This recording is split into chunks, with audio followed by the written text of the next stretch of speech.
Hello everybody. I really don't know what I'm going to call this video or this post I'm about to do, but I know I want to set some records straight. Some of you might deem it unnecessary, but I find it necessary given that there are lots of things going on or being said out there, that some were me in person that said them, which is the interview I granted with Chiwendu. Yes, I spoke about my experience with domestic violence. That was me, 100%.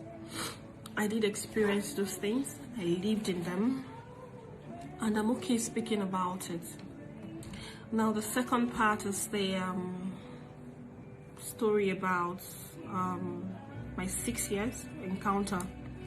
Now, that's also me, but those are documents that were filed in court. Now, I understand that once the document is being filed in court, it becomes public document.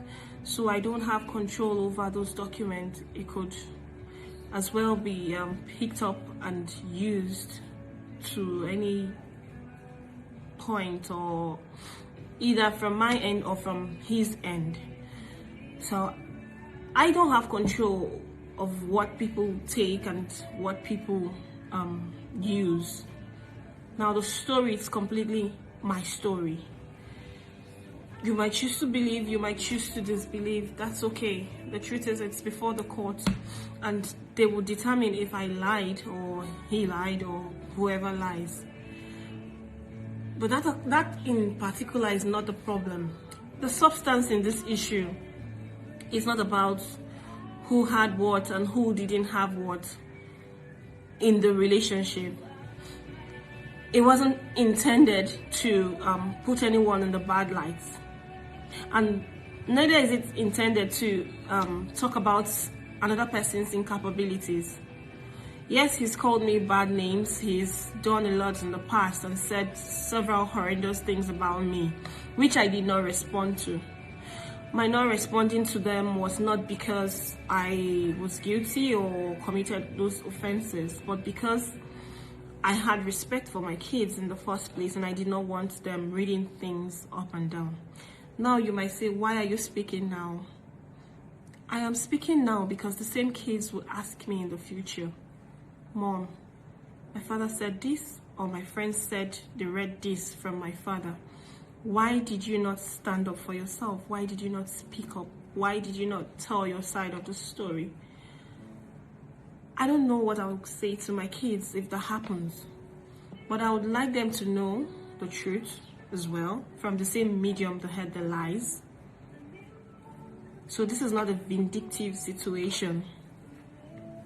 And heaven knows that I would have not said a word, even to the courts, if it wasn't that this person is so desperate to have me behind bars.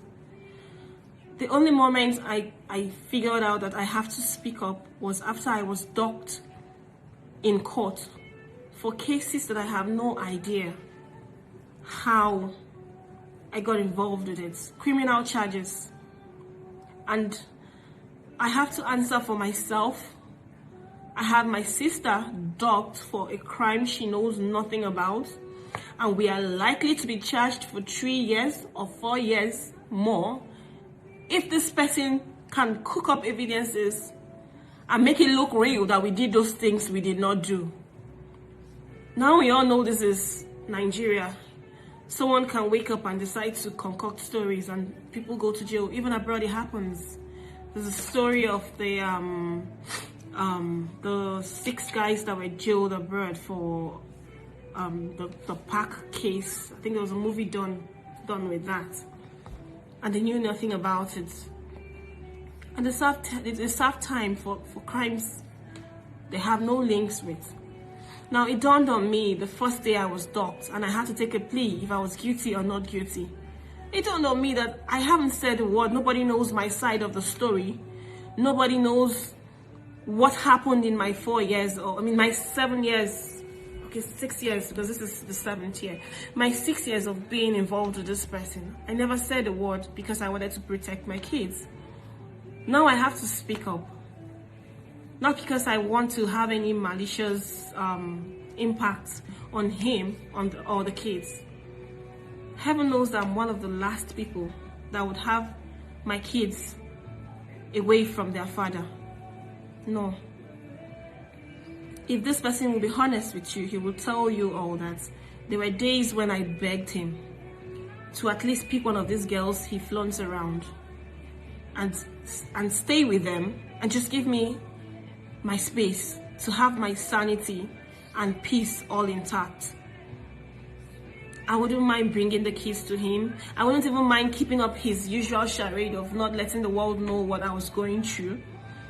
I would have acted like the marriage was okay, which most people do, and move on, just to have peace of my own, without drama, without stress. I just wanted peace. I just wanted sanity. I just wanted my children to grow up in an environment where there was no rancor, there was no fight, there was no drama. But he never wanted that. It is more of control for him. If I cannot have you, no one will, was the statement I heard constantly. Now, I don't know how to function in drama. That's why I keep quiet a lot. But in a situation where my silence is being taken for guilt, what am I supposed to do? This was my situation for years. A lot of you will say, oh, yes, this happened, and you stayed. What do you expect me to do? Wash my linens in public like it is happening now and you are still judging me? Oh, you knew he had different women before you went into the picture. No, I had no idea because the last person was gone 8 years before I came in. I had no privileges of meeting the girls he dated in between, whom, by the way, I am getting to know now because they are reading my stories and they are reaching out to me because they have the same experiences. Now I have been able to speak to some of his ex-wives, and I have come to understand why most of them did not speak to me or tell me what happened. Because, of course, some of them expected I was aware, which I wasn't, because I don't know him from Adam. When I met him, it was a clean slate, like meeting every other normal person for me. Aside that, I am not someone that listens to gossip or what's on the blogs or what someone is saying to somebody, which was somewhere I should have paid attention from the start, but I never did. Now I'm paying for it. I just believed I should let him show me who he was. And now I have seen who he is. So everybody makes mistakes. I've made mine. I am trying to live above it. And the concern in this issue is not me, but the 4 innocent children who have nobody to speak for them. Oh, why is she going crazy? Why is she speaking? What am I supposed to do? Liam is 3 years old. He has a scar on his face.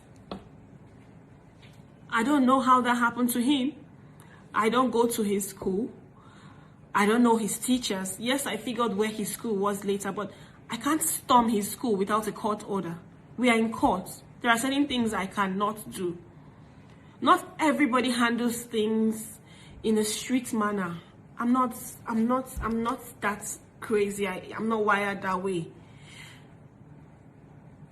I just have to wait for things to play out. Now it feels horrible as a mother if you would just have to sit and watch things play out. Watch your children from videos that mothers who attend the same school with your kids will send to you. Have mothers from the same school reach out to you and tell you that your children came to school in dirty shoes and clothes because they are allowed to be looked after by nannies. Now, how am I supposed to feel?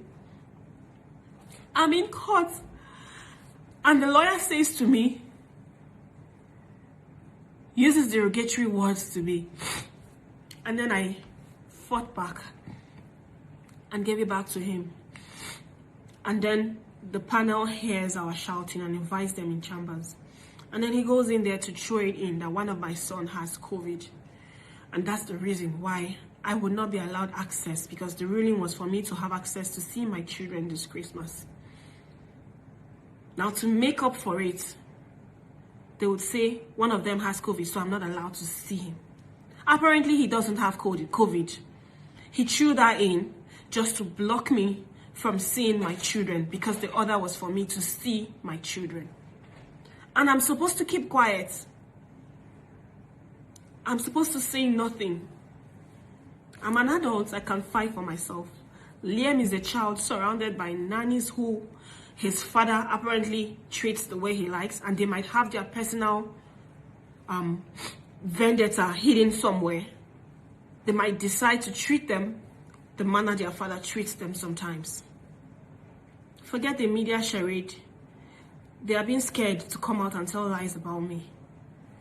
If you go on my page, you will see videos of me and these nannies playing, spending time together with my kids. If I was as mean as I've been painted, I wouldn't have those situations with them. Those videos were as natural as possible. They are not those cooked up videos of staff who want to come and say stories because they are being paid for it. So I'm supposed to sit down, watch my last son injured, and I say nothing because I'm not supposed to speak. I'm sorry. I'm not dead, I'm alive. My children cannot live like orphans while I'm still alive. I'm very much alive and I would fight. It can only take a while, but I know justice still prevails in this country. So I am prepared to fight till I get justice for my kids. They deserve to grow with their mother. They deserve to spend time with their mother. They also deserve to spend time with their father. But the rightful thing to do is to let their mother, who is alive, raise them, and not nannies. Forget the stories of their mother being insane. I am not insane. I have had psychological evaluation since that's the point he wants to come through. I've done that in Nigeria. I've done that abroad. So I'm waiting on him to throw that in one more time. The drama from this man is just too much. It's not coming from a place of hate because he knows me. He knows very well that I don't like drama. That's why it took me this so much to speak. This is over a year. I left him August 2nd, 2020. This is December 2021. So if I was drama born, I would speak from the moment I left his house. I would make so much noise, even while living with him. Everything he did to me that I have on record, I would have transmitted them. But I gave him a window to come, apologize, and maybe just make a means for these children to have a normal life with both parents. But ego won't let him. I'm not going to let my children become damaged because of ego. I can't do that. I have begged him on several occasions, let your lawyer sit with my lawyers, because I won't sit with you. Between he and I, he likes to exert power. He likes to show that he is who he is, and I should not say a word. So I don't want to go through that with him. I've had enough trauma. The lawyers can sit and agree on terms. I even told him we don't have to do this, drag in court. You both sit with lawyers, both lawyers sit and agree on how the children would spend time with both parents. I don't have an issue with that. But to show you that this war is not about just having the children. It's about subduing me and bringing me back to the cage where he thinks I belong. He's dragging it to the ends of the earth, which is not necessary. By instituting criminal cases against me, imagine the criminal case that I want to assassinate his friend, Grace Brent. Both of them went to the police to write statements against me. So what am I supposed to do? I'm defending myself on all fronts. What am I supposed to do? Remain silent? I'm not stupid. I'm not. Now there are situations around the whole relationship. I had to file those things before the court and tell them to please look at these situations and tell me if in the same situation, these situations should be like this. So what's the crime in it? What have I done wrong wanting to keep my children and raise them like my mother did, like his mother did? With every drama that went on with his parent, his mother raised her kids. Nobody denied her that. He's got several siblings whom he won't acknowledge from other ladies for his dad. Everybody raised their kids. He's got other wives. They all raised their kids. Why am I on the very ones he must hold on to and prove to me that I am nobody? I kept mute because I understand that most people would see this as a family issue and they don't want to get involved with it. But no more. My apologies on this statement goes to the Nigerian women. Seems like I underplayed your strength. Every single mother who understands what it is to spend the night without your child, whether a child you have alive or a child you had that passed on, will understand the pain of having to live every day and every night without your child. So I'm appealing to every mother to please join me in this fight. I haven't been sleeping properly. I've been fighting alone, not because I feel I can do it by myself, but because I don't have that sense of entitlement where I believe, oh, Nigerians must do it for me because they have to do it for me. No, I don't feel entitled to anything. I just feel that if people feel the need to join in a fight, they are welcome to join in the fight. But maybe that's a miscalculation because some people would like to join a fight because they were invited to join the fight, not because they should just pick any fight to see on the road and join. So now I am officially appealing to every mother and every man who understands the need for a child to grow under the comfort of their mother to please join me in this fight to get my boys back. My whole prayer is that I don't raise monsters whom will be seen as men that continue the same pattern, but to raise men who would cherish, love, and respect whatever woman they come across in the future, regardless of her actions or her personality. There should be respect and decorum, no matter the differences. That's the difference I want to teach my sons. Not for them to grow up learning that you can do anything to a woman because you have the power to do that. So please, it's an appeal and a honest call to anyone who has a conscience and to anyone who understands the need for children to grow under the wings of their mother. Thank you.